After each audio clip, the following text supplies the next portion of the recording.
Combien de décisions as-tu prises trop vite? Et combien t'ont coûté la paix? Peut-être que ce matin, tu te lèves avec un choix à faire. Un message à envoyer. Une parole à dire.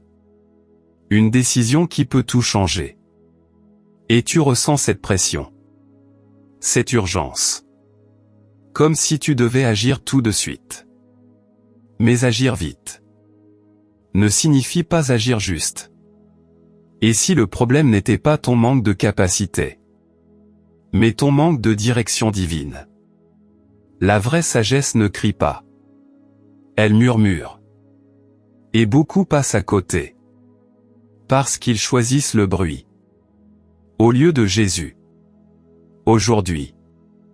Avant toute décision. Choisis d'écouter. 0. Prions ensemble. Avant que ton téléphone ne soit la première voix que tu entendes. Avant que les notifications ne décident de ton humeur. Avant que les responsabilités ne prennent le contrôle de ton esprit. Avant que ton cœur ne se remplisse d'inquiétudes invisibles. Il y a un moment sacré. Un moment que le monde ne valorise pas. Un moment silencieux. Le premier moment. La manière dont tu entres dans ta journée détermine souvent la manière dont tu la traverses. Beaucoup de personnes aiment Dieu sincèrement. Pourtant, elles vivent épuisées. Non parce qu'elles ont abandonné la foi, mais parce qu'elles ont abandonné la dépendance.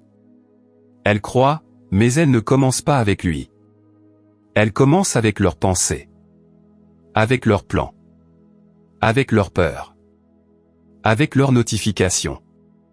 Et peu à peu, sans même s'en rendre compte, leur cœur se conforme au rythme du monde. La Bible dit dans Romains 12:2. Ne vous conformez pas au siècle présent, mais soyez transformés par le renouvellement de l'intelligence.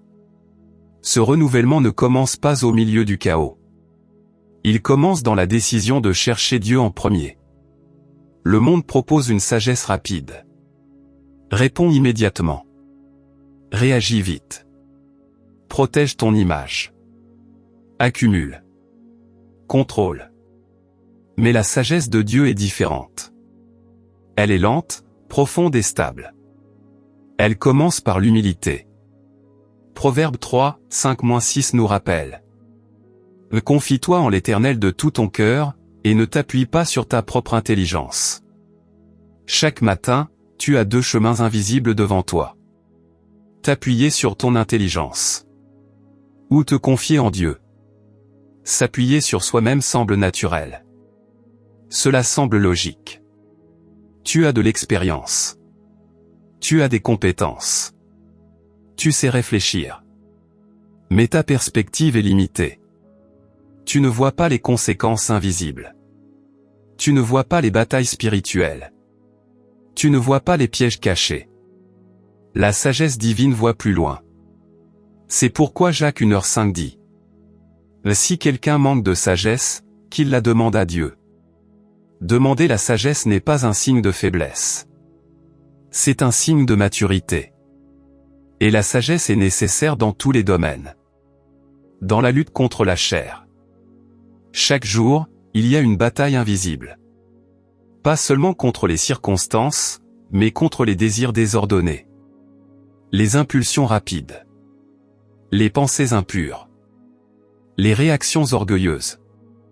Galates 5h17 dit que la chair et l'esprit ont des désirs opposés. Si tu commences la journée sans aligner ton cœur, la chair parlera plus fort. La colère parlera plus vite. La tentation semblera plus attrayante. L'orgueil semblera plus justifié. Mais si tu commences en disant « Seigneur, fortifie mon esprit aujourd'hui », alors ta sensibilité change. La pureté ne se décide pas au moment de la tentation. Elle se décide au moment de la préparation. Commencer avec Jésus, c'est renforcer ton esprit avant que la bataille n'arrive.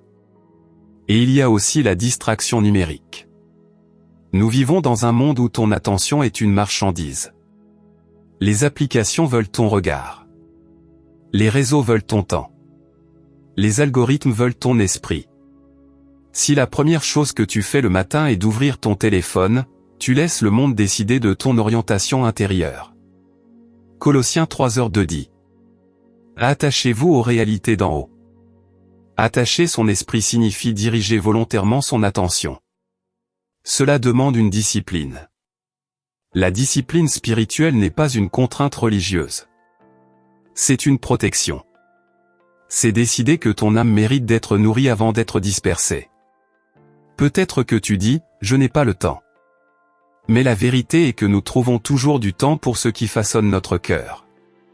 Commencer la journée avec Dieu, c'est déclarer. Mon âme a plus de valeur que mes notifications. Et la sagesse est nécessaire aussi dans les décisions financières. L'argent n'est pas seulement une question économique. C'est une question spirituelle. Jésus a parlé de l'argent parce qu'il touche le cœur. La sagesse divine t'aide à ne pas dépenser par impulsion, à ne pas investir par orgueil, à ne pas accumuler par peur. Elle t'aide à gérer avec intégrité, à donner avec générosité, à planifier avec discernement. Sans sagesse, l'argent devient un maître. Avec sagesse, il devient un outil. Et la sagesse est nécessaire dans le domaine du propos. Beaucoup vivent occupés mais pas alignés. Ils font beaucoup de choses, mais pas forcément les bonnes choses. Commencer la journée avec Jésus, c'est poser la question. Seigneur, où dois-je mettre mon énergie aujourd'hui? La productivité sans direction épuise. L'activité sans appel disperse. Le succès sans Dieu vide. Matthieu 16h26 dit.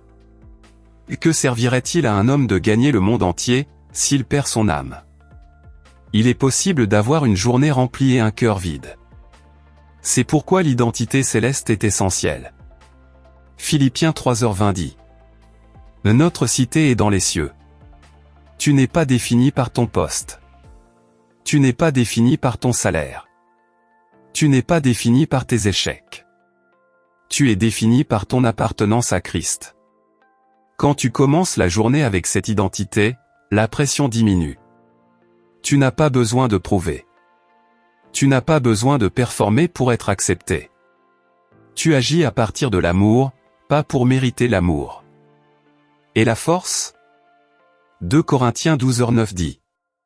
Ma grâce te suffit, car ma puissance s'accomplit dans la faiblesse. La force de Dieu n'est pas bruyante. Elle est stable. Elle te donne la force de dire non quand c'est nécessaire. La force de rester pur dans un environnement impur. La force de rester honnête quand la malhonnêteté semble rentable. La force de continuer quand tu te sens fatigué. La vraie force n'est pas émotionnelle. Elle est spirituelle. Elle ne dépend pas de ton humeur. Elle dépend de ta connexion. Chaque matin est une opportunité d'alignement. Tu peux laisser la peur décider. Ou laisser la prière conduire. Tu peux laisser l'habitude gouverner. Ou laisser l'esprit parler. L'absence de prière n'est pas neutre. Elle ouvre un espace que quelque chose d'autre remplira. Si ce n'est pas la sagesse de Dieu qui guide ton esprit, ce sera la pression du monde. Si ce n'est pas la force de l'esprit qui fortifie ton cœur, ce sera la fatigue qui t'écrasera. Commencer avec Jésus ne garantit pas une journée facile. Mais cela garantit une journée ancrée. Tu ne peux pas contrôler toutes les circonstances. Mais tu peux contrôler ta posture. Tu peux choisir l'humilité. Tu peux choisir la dépendance. Tu peux choisir la sagesse. Et cette petite décision matinale crée une grande différence. Avant d'envoyer un message. Avant de répondre à une critique. Avant de faire un achat. Avant de prendre une décision. Avant de céder à une impulsion. Arrête-toi. Et dis simplement. Jésus, donne-moi la sagesse aujourd'hui. Jésus, donne-moi la force aujourd'hui. Garde mon cœur pur. Garde mon esprit clair. Garde mes pas droits. Cette prière peut sembler petite. Mais elle transforme le cours invisible de ta journée. Tu n'appartiens pas au chaos. Tu n'appartiens pas à l'agitation. Tu n'appartiens pas à la peur. Tu appartiens à Christ. Et lorsque tu commences avec lui, Même si les circonstances restent difficiles, ton cœur reste stable. La stabilité spirituelle vaut plus que l'impression extérieure. C'est là que commence la vraie victoire. Prenons maintenant un temps de prière.